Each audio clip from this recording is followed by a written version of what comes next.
Well, we're going to try to talk to you today a little bit. I don't want to be boring. My name's John Gilbert. I'm a 25-year member of the Sons of Union Veterans in the Civil War Infiltration Camp. I'm past camp commander. And today, I'd like to try to talk about briefly this battle at Gettysburg in 1863 in July. I know a lot of you folks are aware of what happened and what occurred, so just try to bear with me. I'm going to try to bring to light a couple of things that maybe you might not be real familiar with. I drew a map out here to try to help you out. I don't know if you can see this real well. In Gettysburg, we had 9 roads that intersected into this little community. But what happens here, in June, Robert E. Lee, Army of Northern Virginia, he wants to send his troops north. He's going to try to get the men with some provisions because everybody is starving. So they want to cross the Potomac River to come into Pennsylvania. Lee's objective is get up to Pennsylvania, go through Harrisburg, and make an attack on the fortifications in Washington, D.C. Now, Lee's troops are all spread out down here in Maryland. So they're crossing the Potomac, brigades, regiments. They're up to their necks trying to cross over the river. So they start to try to come up here into Pennsylvania. And the troops, which are decimated, they can't get over these beautiful farms and the wealth of the crops here in Pennsylvania. Most of Lee's men, what they're wearing for outfits, they're wearing clothes, street clothes. They're all ragged. They don't have any shoes on. Long beards on their faces. And what they're doing as they're coming down these roads, there's huge clouds of dust. You can see them for miles coming. They're totally covered with this dust, except you can see their eye slits and sweat coming in. When they're coming through these little teeny towns, the people, they don't know how to react. Who are these ghosts? And that goes as well as for officers and their horses. They're totally covered with dust. Now, if you were a civilian, and you were out on the street, if you were that stupid, you would have your hat knocked off and your jacket taken off by a Reb. Because these men, they needed any type of clothing again. The guys are infested with lice, so they're picking as they're walking. And this is as well as with the Union Army. So here we are. We've got these brigades are coming up in to around the Gettysburg area. We're coming to Chambersburg, which is about 15 miles directly west of Gettysburg.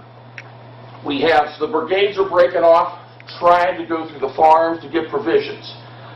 The men were not supposed to do this, but most of the officers, they said, they looked, they didn't want to see what the men are doing, so they kind of turned their eye, even though they were told by Lee, do not steal from these northern people. Try to pay for it with Confederate script, which was worthless, as you well know. So down here, heading from Chambersburg, we've got a little town over here called Cagetown. It's on the old Route 30. There's 2 Route 30s, whether you knew that or not. There's a developed 30, which will get you right from Chambersburg into Gettysburg quick. But you want to find the old Route 30. It all winds around coming from Chambersburg into Gettysburg. And the way it is right now, it is still undeveloped. It goes through a pass in the mountains. There's no houses out there. This is a little macadamized road, and as you travel along that, if you try to think about, my God, think of the men, A.P. Hill's division's coming in here. They're walking barefooted, and it's intriguing when you come into Cagetown, because at Cagetown, which is basically a little intersection, there's the old Cagetown Inn, and it's a brick structure. And it's haunted from A.P. Hill's men coming in there and trying to set up a camp. So here we are in Cagetown, and A.P. Hill, he tells the boys, listen, if you want to send some guys into Gettysburg to try to look for some provisions, you go ahead.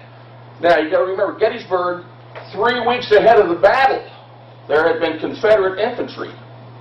Again, 3 weeks before the battle, there had been Confederate infantry coming through Gettysburg looking for provisions, okay? There was no Union in through there. So here we have the boys are coming in from Cagetown, and we have Rhodes Division, that's one of them, and also what we're going to be dealing with, we have another Confederate officer called Heath, And they know the guys are going to be coming in. They have to cross over Willoughby Run. And Willoughby Run, here's Route 30, folks. They'll take you right up to Chambersburg. So here's little Willoughby Run. So the guys are crossing over Willoughby Run. They're wading into this creek. And lo and behold, we have some Union cavalry. Union cavalry. John Buford. He happens to be in Gettysburg that day. And lo and behold, they start to skirmish with each other. And Lee did not want to fight here at Gettysburg. This was a mistake. They did not want to have battle upon this little city. Again, they were trying to traverse up through Harrisburg, Carlisle, to come down and get reprovisions to go into Washington, D.C. on the fortifications. So this skirmish breaks out. And the Union boys, they're going to fight the Rebs. They got their dander up. Buford doesn't know what to do. He said, how am I going to hold off? These brigades are coming in. As he looks up 30, he says, here comes more dust. The Rebs are going to start fighting, and they're not going to back off. Lee hears some cannons going off. Buford brings in some cannons. Now we're starting a major engagement. And this was not supposed to occur like this. So we start to have brigades are coming in. We're coming in from 30. We're coming up here from Fairfield and Cashtown. These brigades, folks, I don't know how well you can see this map. They're crossing the creek, Willoughby Run, and they're starting to spread out. Buford's worried. He said, how long can I hold this off? He sends his runners. Get down to the 1st Corps and the 6th Corps. And they're spread down along the Terrytown Road and Baltimore Pike to try to get word, get our brigades up here. Union line is stretched out 45 miles. They're also coming in from the northern area here up here around where South Mountain it used to be. Again, that goes back to the Battle of Antietam. So now word is sent that we have a major battle that's going to start to occur. So, dealing with our Union infantry and brigades. These men are 15, 16, 17, 18 years old. They are being forced marched 18, 20, 25 miles. They're being forced march. It was extremely hot. They're coming down these pikes. Smoke's coming up. They're totally covered with the dust, just like the rebels. Their shoes. Now, some of the Yankees did have shoes. Shoes are splitting off, so a lot of these boys are coming in with no shoes on. Forced march. You cannot get out of a forced march. The two words that you hear, and what I'm repeating to you, this is from so many books that I have read, and Jerry can attest to this. You keep reading, what do you hear? Here's the two words. And when you're in a forced march from your commanders, close up, close up, close up. You don't fall out. You don't fall out. So you're going as quick as you can, carrying your full accoutrements, your muskets, your knapsacks. The boys are so hot, it's extremely warm. They're peeling off their jackets, throwing anything they don't need along the side of the road. This is all truth. If they see leaves, they're tearing leaves off the trees, they put them in their caps. For eating food, you're not eating. The boys happen to see, at that time of year, there's cherry trees. They're breaking off limbs of cherry trees because they're in a forced march. They're stripping off the cherries and passing them on.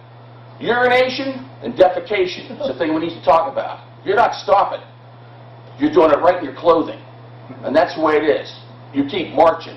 Close up, close up, close up. I can't imagine going for 18 hours straight. But again, you're a young man, you're trying to stick up with your brigade. So here we got the 1st Corps, 6th Corps coming in. The boys can, and they're going all night long. Okay, they can hear what's this rumbling going on because they can hear the cannonading. Again, this gets back to the first day.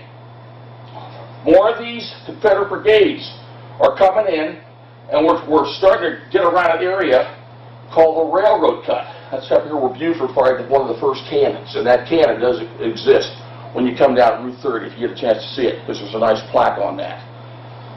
So we got the Railroad Cut. The Railroad Cut, it was an unfinished railroad line. They had dug it out, and we have two major escalations. That's right in this area here. There are Southern fatalities. Union fatalities, they are battling back and forth into this gouge. There are being prisoners taken from both sides. And I want to read something here for you real quick. I'm going to read 4 little passages from some of these books that are not my words. This is from the men who were there. And I hope I'm not boring you. Here we are. Chaos rules the first day at Gettysburg. This is from a wounded soldier. He's going to tell you what it's like to get hit. We were then within a few feet of the railroad cut and were ordered to fix bayonets and charge, which we did. Some of the Johnnies, now those are the Rebs, that's their nickname. Some of the Johnnies threw down their guns and surrendered. Some would fire and then throw down their guns and cry. I surrendered, and some of them broke for the rear. I jumped into the railroad cut, and a rebel officer handed me his sword and passed through the cut with the intention of stopping the Johnnies who were liberating to the rear. Just as I climbed up the side of the cut, a big rebel broke and ran to the rear, and I called to him to halt, to which he paid no attention. And I flung the rebel sword at him. Just as I turned to throw the sword, a bullet hit me on the left shoulder and knocked me down as quick as if I had been hit with a sledgehammer. So his guys got hit with a mini ball. I found that my left arm was powerless, and so I ran around to the other side of the cut where our fellows had a heavy line of prisoners, intending to help to guard them, but I felt sick and faint, and the blood was running down inside my clothes and dripping from my pants leg, and my shoe was full and running over. So here we have one of our boys from the Iron Brigade. And the Iron Brigade, ladies and gentlemen, they were always known to wear these black hats. They were called Black Devils. This is one of the hats that they always wore. The Iron Brigade. Tough outfit. Tough outfit. So here we have, getting back on this first day's battle. What's happening now with the railroad cut now? We have more brigades that are coming in, going up here to the north and following the eastern sector of Gettysburg. So here we've got a whole line. Now this is the first day's battle. They're totally surrounding here our Union boys. And our Union boys are now, they're losing. They're losing, even though we got the 1st Corps and 6th Corps coming in under Reynolds. I hope I'm not boring you. I'm going to try to go as quick as I can for you on this. Reynolds gets on, he talks to Buford. Buford's up in the cupola. No sooner did Reynolds take control of this Union forces, he gets hit and he gets killed within the hour. Now, they don't know whether he got it by his own forces, because when these battles are going on, folks, you cannot see your opponent. There is so much clouds from the discharges of the muskets. You'll see little red flashes, and you'll fire, you'll line up and you'll fire into those flashes. But it's very rarely will you see your opponents. The Rebs, again, they brought all types of different type of weapons to use, but they favored double-barrel shotguns. Double-barrel shotguns they brought from home. You could put anything in the barrels, anything, any size of bullets, because for the Rebs to try to get a hold of a certain type, like a 588 or 69 caliber, they did not have the capabilities. They were that short on ammunition. Throw nails down. Anything you can get down your double-barrel shotgun, pa-pow, pa-pow. So that's what they're using. Our boys are a little bit better armed, but not much better. Here's a musket right here. Looks like a good gun. It's an Austrian Lorenz, 53 caliber. He brought these in from Germany just to get guns into the troops' hands on both sides, Northern and the Confederates. These were known at battle to get all fouled up with carbon, and they became useless. But that's the real deal right here. That's an Austrian Lorenz. If you notice a cheek piece on this. Useless firearm. The boys tried to get a hold of it if they could. The good old Harper Ferries, these are the 69 calibers. Look at the size of that and then this muzzle. That would take a big round ball and 4 bucks. You can knock down anything with these. A lot of the troops use this clearly down in the war, especially the New York regiments. Here was a particular gun over here. This is what everybody wanted. They all wanted this Springfield. 63 Springfields. They died for this one. This is what they wanted. This gun I bought from a very old man from Gettysburg. This was used in the battle. If you want to take a look at this, you can see at the very, very top where the man's fingernails had dug into this. I paid a lot of money for this, but if this gun could talk to us, right here, this is the real deal. This is what most of the boys want. Springfields. So here we have the troops. They're all stretched out. We got Gordon's brigade coming over here, and they're pushing, and they're fighting, and they're killing each other. You get up this northern sector, Gettysburg, and they're pushing, and they're pushing, and they're pushing. They're pushing south. They fought all day long. In the meantime, we've got brigades of Union are trying to come up. So we've got these Confederate brigades. They're pushing them. The Union boys, they're pushing them out of the city. They got them on the run. We're into the city itself. They're retreating up Cemetery Hill. It's getting to be dark. John B. Gordon did not want to stop fighting. Again, he's a Confederate officer. He said if he would have been allowed to continue fighting that day, he could have probably pushed, in this a night attack, pushed the Union clear off of that ridge. Now, sooner or later, if they would have been pushed off, the Union, they would have regrouped somewhere down here around the Rock Creek area. So, night comes on, the battle kind of quells itself a little bit. Second day battle. Let me get a drink of water here real quick. Second day battle starts. 3:30 in the morning. 3:30 in the morning. Now, in the meantime, we've had more and more brigades, Confederates, coming in from Cagetown. They're all spread out. Chambersburg. They're all around this fish hook. They're moving up. They're moving up. 1st Corps, 6th Corps, 10th Corps coming in. Union brigades. Forced battles. 3:30 in the morning. 3:30 in the morning. That's when the battle resumes. You're dead tired. 3:30 in the morning. You've had nothing to eat. Our boys are being forced. Horrible battle starts.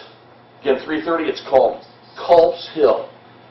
In my opinion, that was the deadliest fighting of the 3 days. Again, these attacks that Lee is making, these are offensive, offensive, offensive, all 3 days.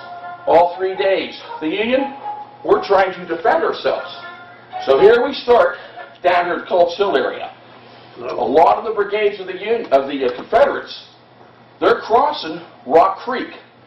That's about 30 foot wide. It's over your head. They're crossing. These guys are getting soaked. So they're crossing over through here, and they're trying to go up this Culp's Hill. It's a forested hill, and there's huge boulders. And our brigades, Union brigades, were very, very well entrenched. We've been cutting trees down all night and bringing rocks up to try to make some breastworks. So the fighting starts 3:30 in the morning, and it is horrendous. There are trees, huge trunks. There are so many mini balls are being fired. The trees are being cut in half. The trees are all deforested. There are no leaves left on these trees. To me, this is hideous. The corpses of the Confederates, they're crawling over these guys who are wounded, trying to get behind these huge rocks. The boulders are there. If you go to this area, Culp's Hill, it's still pretty well undeveloped. And it's scary when you walk down through this area, because not a lot of people go there. But you'll see the huge boulders, and you say, my God, who got back in this boulder to try to protect themselves? The boulders, when they were hit, they had big white areas on them where the lead would hit and made like big silver dollars. So here, this battle is going all day long. All day long. And then in the meantime, Lee decides, we're going to make another attack clear across this Seminary Ridge area. So we get to deal with, we have Little Round Top. I don't know if you've heard of that. Big Round Top. We got the Devil's Den. It's horrendous fighting, huge boulders. Texas brigades, Alabama brigades, Virginia. They're trying to come through Devil's Den. We got the wheat field. 10 times the Union infantry came across the wheat field, and they were driven back. And they died by the hundreds on the wheat field.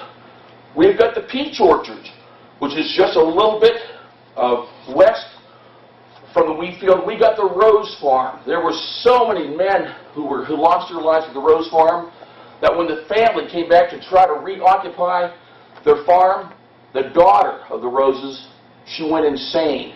That's how tremendous it was, because there were so many bodies that were trying to be buried. Some of these guys, if they got a little bit of soil thrown on the top of them, they were lucky. So here we had this horrible battle now. It's encompassing Culp's Hill, going clear along these ridges. This is going on all day long, all day long. Horrendous. The battle closes the second day. So what do we get to deal with? Lanterns.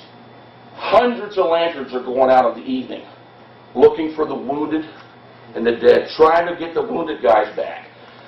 Every building in Gettysburg, in the farms, they were used as hospitals. Not to mention, 3rd Corps, after the battle was over, they set up a huge area dealing with tents to try to make a bit of a hospital corps. So here, the second day, they're out there looking for their wounded. We don't know what's going to happen the next day. Excuse me here for a second here. Third day rolls around. Skirmishing has been going all night long. Not massive firing, but skirmishing. Boom, boom, boom, boom, boom, boom, boom. Third day breaks. What's going to happen? It's somewhat quiet. There's still some fighting going on around Culp's Hill, but not as intense as it was. Now this is the third day. Men are wounded. You have not eaten. You're filthy dirty. You're sweating. You're not getting enough sleep. You're totally exhausted. What do you got going for you? You got your youth. You got your stamina. There's been so many officers that have been down. Horses and mules. We got 7,000 folks. 7,000 horses and mules have been annihilated. The stench for the decomposition of the bodies now starting. This is the second day. The second day. So it comes around 1 o'clock. You hear a one cannon. Boom! Down through this area right through here. Here it's Lee's, one of his signal guns. You've heard of Pickett's charge. Well, what happens, we have 2 hours now of Lee's artillery, which is completely along this ridge here, along Willoughby Run. They start firing for 2 hours. 2 hours. The Union artillery, which is up here on this ridge here, folks, here, Cemetery Ridge, they start to answer back. This is the worst cannonading that ever occurred here in United States history. You can hear, now there's a word called acoustic echoes. Pittsburgh, Pennsylvania, they could hear the cannon fire from Gettysburg. Acoustic echoes. They'll travel up. Sometimes you'd be within 2 miles of the battle, you couldn't hear anything. You couldn't hear anything. But here we are clear in Pittsburgh. They're hearing this boom, boom, boom, boom, boom, boom, boom, boom. It must have been tremendous. Must have been tremendous. So the cannonading is going on. A lot of Lee's artillery, they were shooting high. So they were landing in back in the Cemetery Ridge area. Not a lot of casualties going on. Okay. So, all of a sudden, after 2 hours, this cannonading quiets up. The field, full of, again, dealing with the black powder, you can't see. John B. Gordon, he writes, he says, as the smoke started to clear, you looked out and you saw, in this area, it's almost 2 miles long, as far as you could see, the brigades of the gray and the brown, they started to come out. They started to come out. And they could see these boys coming. This is a mile. This is a mile area to the top of this area called the angle and the copse of trees. And these Rebs, by God, they had their bayonets on the end of these guns, and they started to come across these fields. And they could see the gleam from these bayonets. Now, as they're coming out, as they're coming out across this field, ladies and gentlemen, we start to get Union artillery starts to open up on these boys. And this is brigade after brigade. Some of these guys might be your best buddies that you knew from hometown, and you didn't run. Because if you ran, you knew you'd have the yellow streak to have to deal with that when you got home. So off they're coming across this field, and the field, you kind of walk up. It's a real slow incline. Cannon artillery hitting them. From the top of a little round top, taking out 10 to 12 boys each time. Close up. Close up. Close up. There, we got some brigade commanders. McLaws. Lewis Armistead. God, I don't know how Armistead did this. He stuck his hat on the end of his saber, and he led his boys. He led them across that horrible carnage. He said, for your homes, for your fireplaces, for your loved ones, for Virginia. For Virginia. So off they're coming. Here McLaws is down through where the Cadore farm is. He's making a set of right obliques.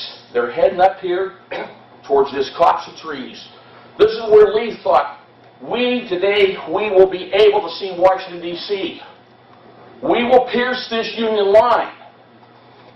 Again, we have George Pickett here. This is an antique photograph. It's very, very interesting. And he was all fired up. He said, what can I do? What can I do? And he was afraid. He said, should I start this charge myself? And he started the charge himself. He didn't know quite what officer. Longstreet was told, possibly, but Longstreet would not give George Pickett the command to start your troops forward. Longstreet would have noted, he nodded his head. Pickett takes off. And Pickett's quite a glorious-looking guy. Very handsome. He's eloquent. The women loved him. Always wore perfumed hair. He's known as a dandy. But he's an interesting man. So he's riding on horseback. Does he lead his troops? He doesn't lead his troops.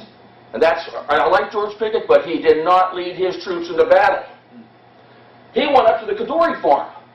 He dismounted with another officer, and he watched McLaws. He watched Armistead lead their troops up. Now, this takes about 25 minutes to come across this acreage going up to this copse of trees. So we have ahead of us, we have the Emmitsburg Road. And there's a very, very well-built fence. 2 fences. And these boys are coming up, and they're getting hit with cannon fire, dropping like flies. Now they have to come over this fence.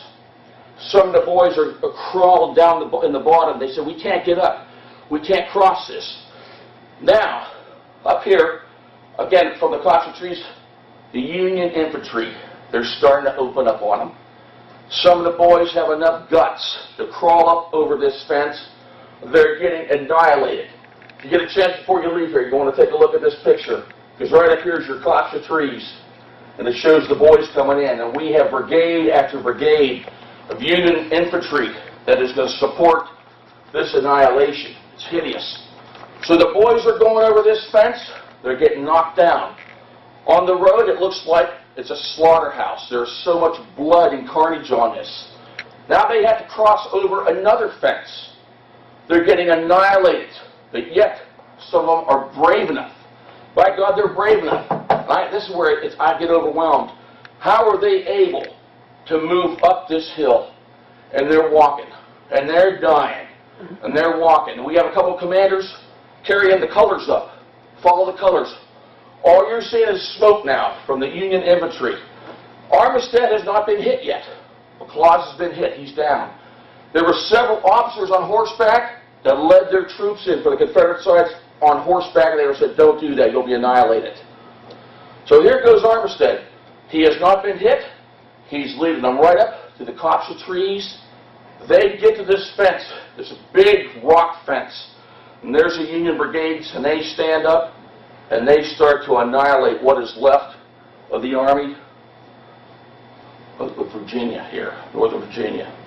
It's horrible. It's horrible. Armistead gets over. He gets over the rocks. He said, boys, we got to keep charging. Now, this turns into, everybody, this is hand-to-hand combat. This is hand-to-hand combat. This goes on for 25 minutes. These are human beings like you and me. And we have an objective. We have to try to disperse this. to put an end to this. The men are clubbing each other with their muskets. With their muskets, they're using these horrendous bayonets. You're getting annihilated with bayonets. The men are biting each other.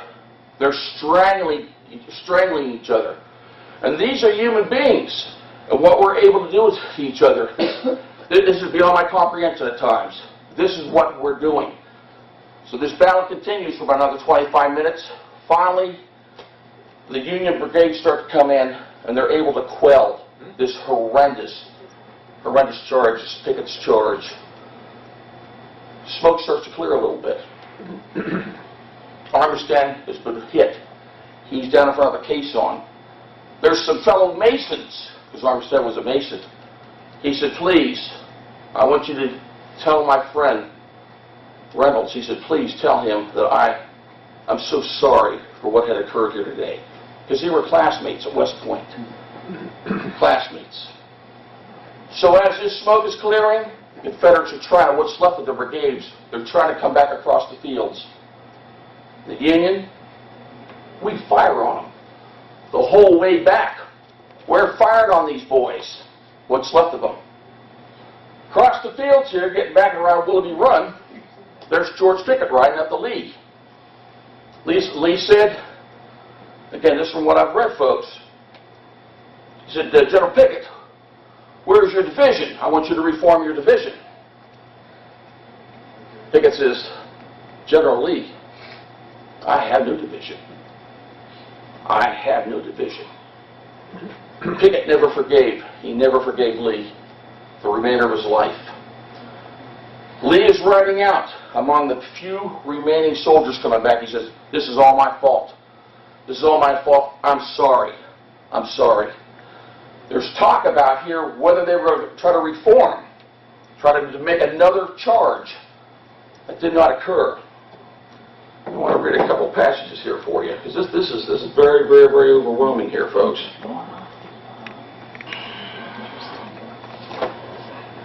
Well, this is right from John B. Gordon. This is a good book. Reminiscences of the Civil War. He's a fabulous, fabulous writer. This is interesting. It now seems certain that impartial military critics, after thorough investigation, will consider the following as established. That General Lee distinctly ordered Longstreet to attack early the morning of the second day. And if he had done so, two of the largest corps of Meade's army would not have been in the fight. Longstreet delayed the attack until 4 o'clock in the afternoon and thus lost his opportunity of occupying Little Round Top, the key to the position, which he might have done in the morning without firing a shot or losing a man.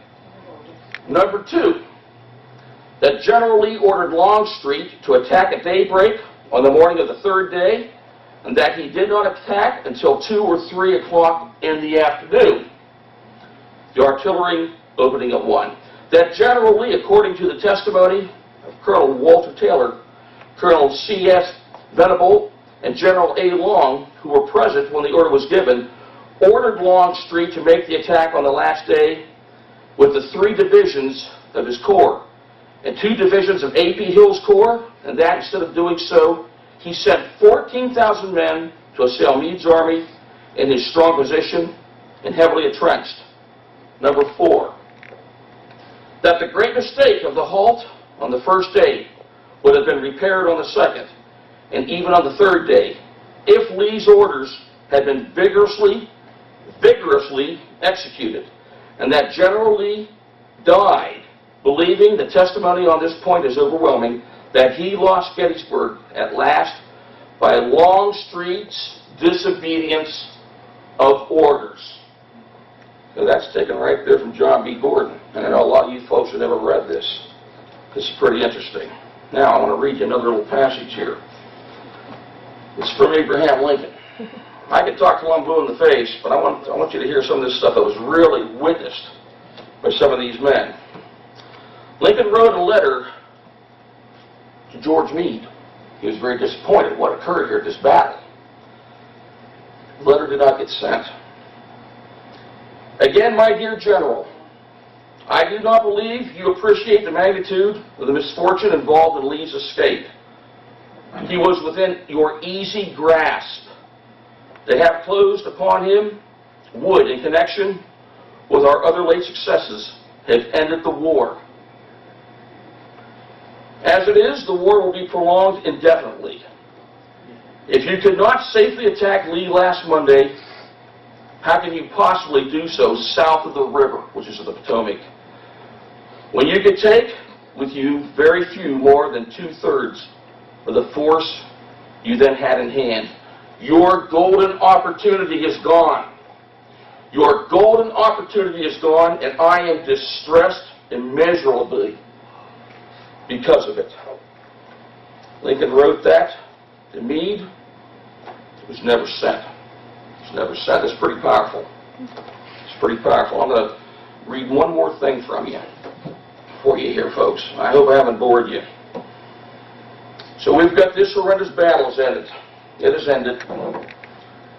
And that very, very day, the 3rd, not the 4th, because a lot of times you say, especially the National Park Service, the retreat, the Confederates, they started at the 4th. They started the retreat that afternoon. You want to buy a book called Brigades of Gettysburg. Of all my years of reading, this is the most informative book I've ever read. It talks about every brigade, Union and Confederate, what they had to deal with, the forced marches to go into this horrible battle. The Brigades of Gettysburg, you will not lay it down. July the 3rd, after Pickett's charge, we have boys, they're trying to get out. The Southern boys, we got to get back. We have to move. We got to get across the passes. So they're taking their wounded with them. Not the 4th. Then the rain starts. And this is just one horrendous nightmare, trying to get the boys out with prisoners of war, trying to take supplies. And it's raining, and they're trying to go back through Cagetown, up some of these passes. And then on the 4th, the Union infantry, we start after them. And we battle with them through the passes, clear down to Williamsport. And Lee can't cross because that river is flooded. But he has some brigades that are entrenched. Now I want to read one more thing here to you. And I sure appreciate you giving me some time today. I hope I was able to help you out a little bit. This is a very, very complicated battle. I'm trying to hit some real quick scenarios to kind of try to give you a little idea of this horrendous carnage. Their bodies so bloated. Sunday, rained awfully during the night. I got very wet. Early, we took up the march for Chambersburg, crossing the battlefield, the Great Wheat Field, Seminary Ridge, and other places were dead men, horses. Smashed artillery was strewn in utter confusion. The blue and the gray mixed. Their bodies so bloated, distorted, discolored on account of decomposition having set in, that they were utterly unrecognizable, save by clothing or things in their pockets. The scene simply beggars description. Reaching the west side of the field of carnage, we virtually charged most of the way for 10 miles. That's going to Cagetown. Frequently inside of the rebel rear guard, taking in prisoners in bunches.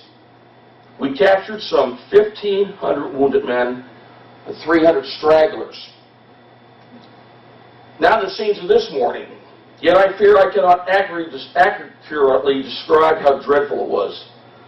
At break of day, the enemy was discovered to have made a hasty retreat, leaving all of his dead and wounded on the field. And I embraced the opportunity of satisfying my curiosity, mounted my horse, and rode over the plains. To one not accustomed to the sight, the scene would be sickening. At least 10,000. At least 10,000 dead lay in all kinds of attitudes. Most hideous sights. Many of them youths. This battle is particularly marked for the loss of officers. The wounded were all cared for. They were not. They were not. They were not. Then several regiments were detailed to bury the dead, which occupied all day. The burying of the dead, that went on for months. They were so stretched out on this battlefield. But this young man did not know this at that particular time. Now, listen to this.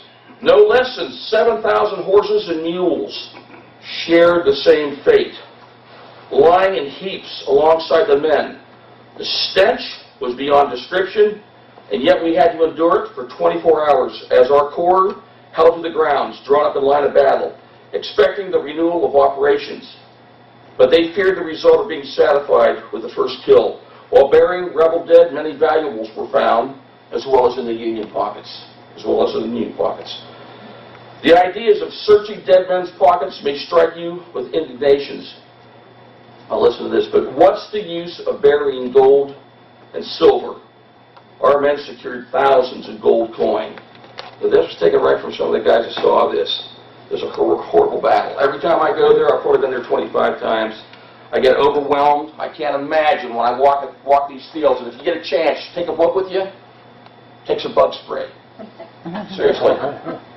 Walk out to where our brigade was at and be quiet and try to picture, because there's enough monuments there. I said, what in God's name did these young men do? How were they able to do this? I'm going to leave you with one more last thought here. We have a North Carolina brigade. This is the first day's battle. Colonel Iverson, right over by the railroad cut. He sends his brigade out without being led. Without being led. This brigade is walking blindly. They don't know where they're going. There's about 1,000 men in this brigade now, folks. They're coming across the field. So here's a big stone fence. And what's in back of the stone fence? Union brigade. And they're concealing themselves. 50 yards. That's how close Iverson's brigade got. They don't know where they're going. They're being unled. The Yanks rise up, mowed down half of that brigade. And the way those boys fell, they fell straight back in a line. Only a few fell forward. And to this day, it's called Iverson's Pits. The fence is still there. As they were being buried, a lot of them were never, ever exhumed. There's a book over there by Mark Nesbitt called Ghosts of Gettysburg. Do I believe in ghosts? You read enough about Gettysburg and how many books he has, I believe there's something out there.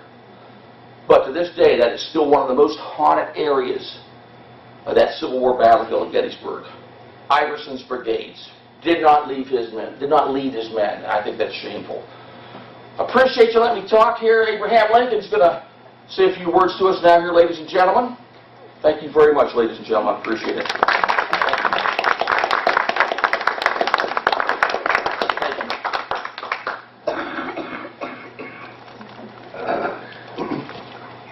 Hello, everyone.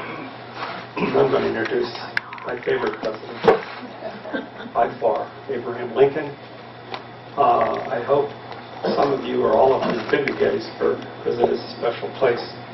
Well, reenacting isn't all that it's cracked up to be. One year, my brother and I were there on November 19th. That's the reenactment of the Gettysburg Address. And Mr. Lincoln gets off the train station and he proceeds to form a parade that goes to the cemetery. So his horse is standing there in the street, and an aide is holding his horse, and Mr. President comes up to get on his horse. And guess what? The guy couldn't get on his horse. So that's one of the failing points of being a reenactor. So I'm here to introduce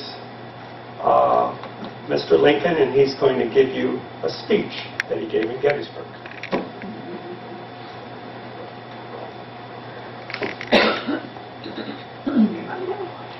I'm going to step out of the Lincoln for a moment and just tell you a few things that I've read and that I've learned. His cabinet said, well, we'll put you on the train that day, November 19th. And wise Abe Lincoln said, no. The trains will back up from Gettysburg and I'll never get there. Because you see, it's November of 1863, and the next November is the presidential election. So it's very important for Mr. Lincoln to be there, because who knows how many governors and all these people are going to be there. And he wants to be there to talk with them and work on his election. Because at that point, the Union had been defeated so many times that he was very doubtful himself that he would get reelected. So when he left D.C., Mary was really upset with him because their remaining son at home, Tad, was very sick. And she said, "You cannot leave me with him." Because, see, they had lost a baby in Illinois. Then they lost Willie upstairs in the White House just the year before. And Lincoln said, "I have to go." So he gets there, and that evening a telegraph comes. Mrs. Lincoln sends word that Tad is much better tonight. So that was a good thing. And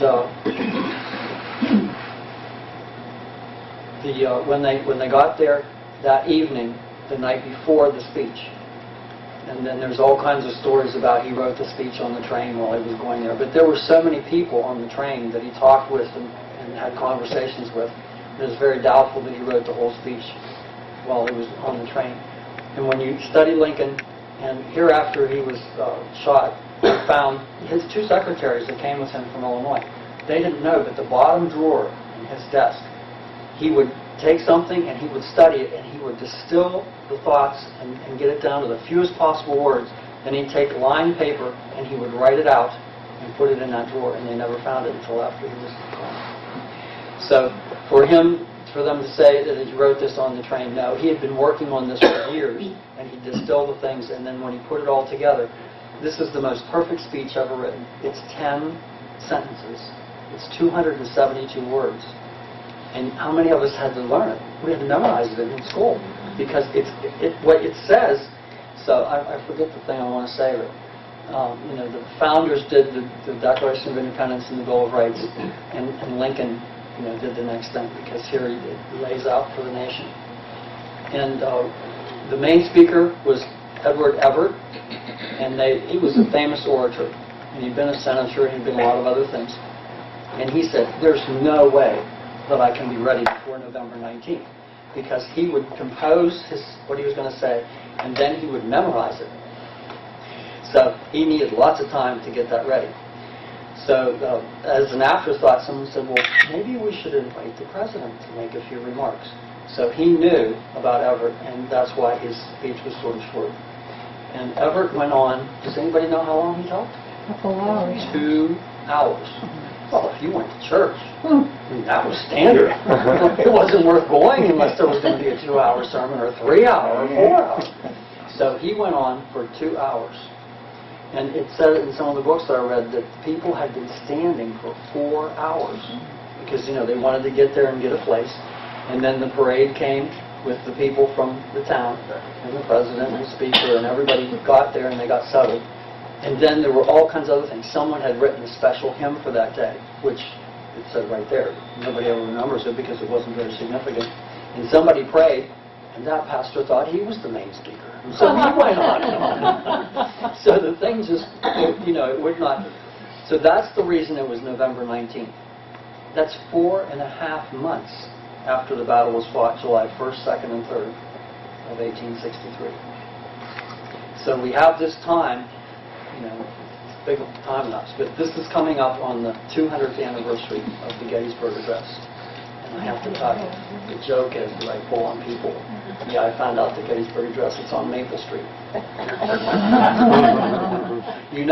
President Abraham Lincoln probably got through life by telling jokes and stories. Because all around him there was death, and it was very hard. Life then was very difficult. So many people died because they didn't know what to do. So when you put that all together, so Everett gets done speaking, and he comes back to sit down, and Mr. Lincoln goes up to him and takes both of his hands, and says, thank you very much. Telling him he did a good job. So that was Abraham Lincoln. If you get a chance to see the movie Lincoln, you will see the spirit of the man. I was watching it, and I just couldn't believe. He's in the White House, and the fire's burning down, and it's January, it's cold. Does he call somebody? Does he wait for something? No. He gets down on the floor, and he pokes and puts the wood on himself. There's a knock on the door. He says, oh, that's my signal. His little son, Tad, he had a special signal. If he knocked on that door, then Dad came over because he wanted to talk to his son. So that's the spirit of Abraham Lincoln. He was an amazing man. So, let me step back in character. He gets up there, but I have to tell you one more thing. You want a photograph, right? So, the photographer, he had 2 hours to photograph Everett. He figures, well, I got lots of time. Well, he's right there, and everybody's watching him. Are they listening to, well, they're probably missing the whole speech, because they're concentrating on the photographer. You know what he got? After 2 minutes, the president sat down. He got from here up.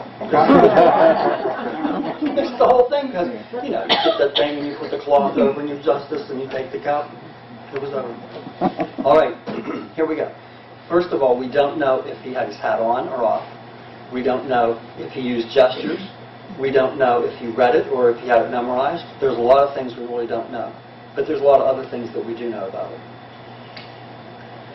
407 years ago, our fathers brought forth on this continent a new nation, conceived in liberty and dedicated to the proposition that all men are created equal. Now we are engaged in a great civil war, testing whether that nation, or any nation so conceived and so dedicated, can long endure. We are met on a great battlefield of that war. We have come to dedicate a portion of that field as a final resting place for those who here gave their lives that that nation might live. It is altogether fitting and proper that we should do this. But in a larger sense, we cannot dedicate, we cannot consecrate, we cannot hallow this ground. The brave men, living and dead, who struggled here, have consecrated it far above our poor power to add or detract. The world will little note nor long remember what we say here, but it can never forget what they did here.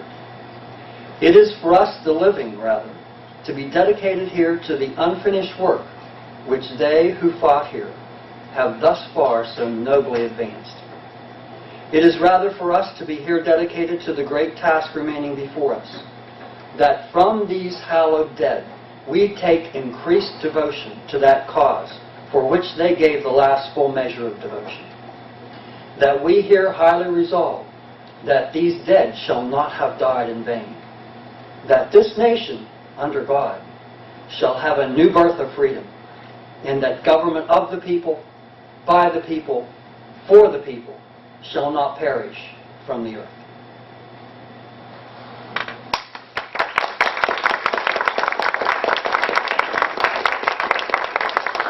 That's another thing we don't know. It seemed from the accounts that I read that they were so startled that it was over. They didn't clap. It, you know, the seconds go by and it's over. You missed your chance. It's gone. So I don't know. They're not real specific because the doctors and everything they were so bad back then. But they didn't know what he was getting. But he was like really starting to feel terrible. And by the time he's on the train and back to Washington, he's just out. He's really sick for days and days.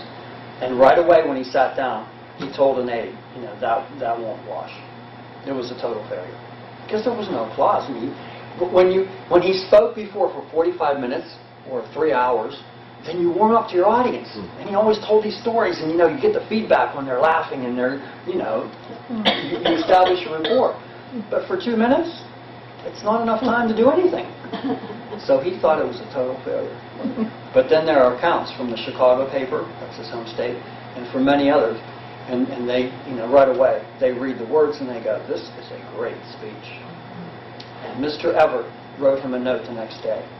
And he said, if I would have said as much in 2 hours as you said in 2 minutes. So he recognized it. He saw it. So that's my little part. And I was awestruck. I said, I'm the right height. I'm real handsome. I like to tell jokes. I think I could do Lincoln. So I'm enjoying this a lot. And I try to go to schools and I try to get people to read. Because if you get even one of the 1,300 or 400 books that have been written, over 1,000 about Lincoln and the Civil War. Because this was the point. Was the nation going to stay together or was it going to be two different nations? And this man, when you study his life, how much he failed and all the hardship he went through, I believe God was preparing him to be in that place at that time. By the way, got to Washington, he knew nothing about military history. He'd been in the Black Hawk War. You know what he says about it? The only blood that was drawn was from all the mosquitoes. They never saw Black Hawk. They never engaged in any fighting. All they did was, well, it was over. And he said, the best honor that I ever got was my men elected me colonel. That was even more important than being president, because his own peers said that you be our leader. Isn't that amazing? So enjoy learning about Lincoln. Tell your kids and grandkids. Get them to the library. They need to hear about Thomas Edison. They need to read about people. Right? Right. That's how we know. That's how we understand that this nation is unique. These people came from all over the world. Somehow, sometimes it took a century, they got along and they got together. And look how strong we are, because out of many, one. Thank you.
technology of its time.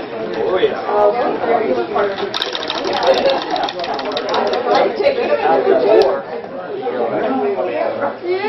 Marine man came and played for him, and then he said, You can stand up for a while. he didn't smile.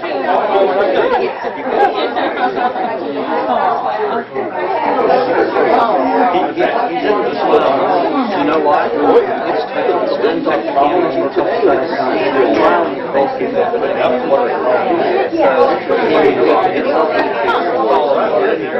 There's a whole bunch up in the attic.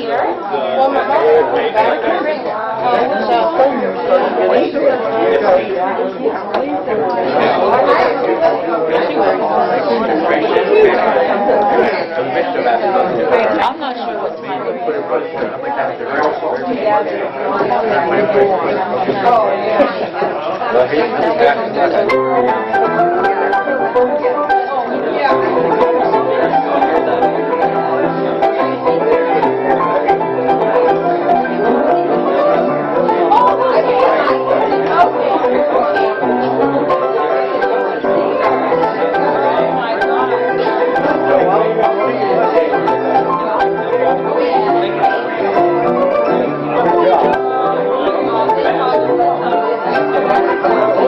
Kentucky,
afraid I was boring. I thought it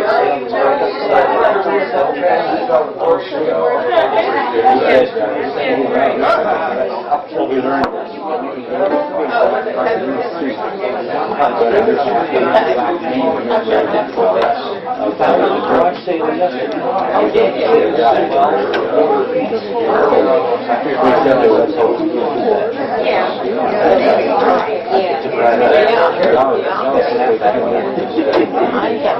I'm